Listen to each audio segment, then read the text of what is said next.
was going to wait and do a video tomorrow about The Secrets of Prince Andrew, the documentary series on A&E, but I just got through the first 2 hours, and let me tell you, not happy. Not happy. Rageful. I was going to slow build to this, but like, F it. I don't have time for that. I almost threw my iPad across the room when I saw this. Here we go. He has like, these two fingers are actually like the same length on his hand. So that hand is not his hand. He can prove that. He's convicted based on innuendo? He's a war hero, for God's sakes. We have a photograph that looks really like an uncomfortable Prince Andrew. Famously, war heroes never do anything bad.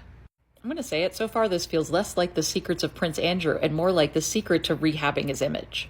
I can't watch part 2 tonight. It's another 2 hours, and you know what? I love myself too much for that. Self-preservation.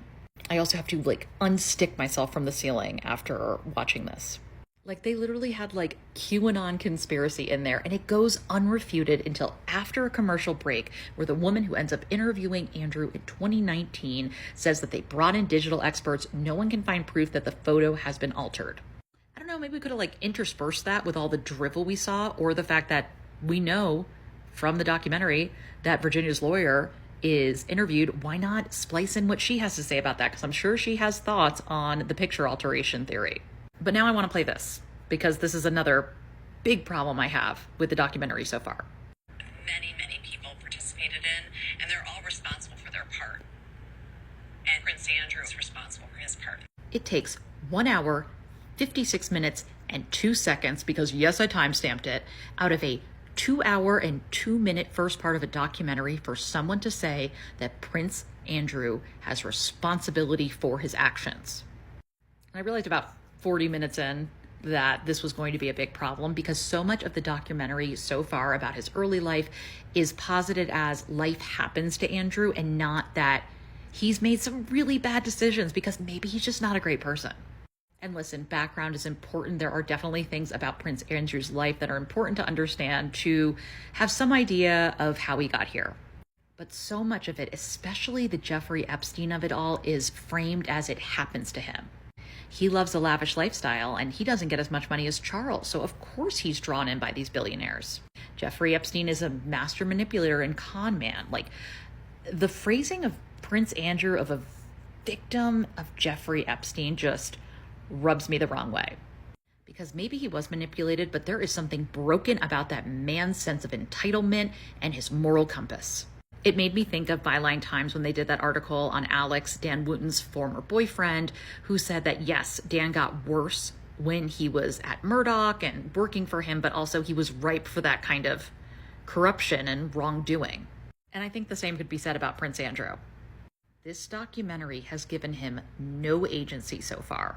Also feels like they kind of lost the thread, because originally it's interspersed between going back to when he was born, and then they have these little bits before commercial break that is talking about how the BBC scored an interview with him in 2019. And really, that's the only time we get any sort of journalism and pushback and questioning. Those are the parts that really feel so far authentic and good. And I'm interested in understanding how this happened too. And I think it's a really interesting look at when journalism is done right. When people put their foot down and say, I'm not going to treat Andrew differently or ask him any different questions because he's a prince. I'm not going to do this interview if Epstein conversation is off the table. But so far, that's lost in almost the rehabilitation of his image. That's really what it sounds like. And I want a fair and balanced look into Prince Andrew. But so far, this isn't it. Even Prince Andrew, when he was envoy, having meetings in the Gulf to try to sell his house on the side that had been on the market for 3 years, and it ends up going for over $3 million over the asking price to an oligarch.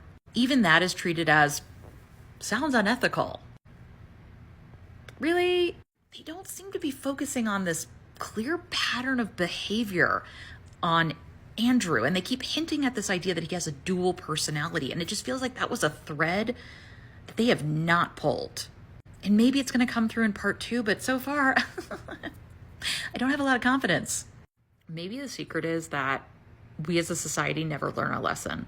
We're always going to let powerful men off easy. We're always going to try and preserve and protect an institution.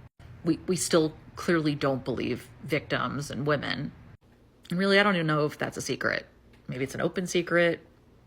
Maybe it's just still a sad fact. But it's safe to say so far this was not what I was anticipating.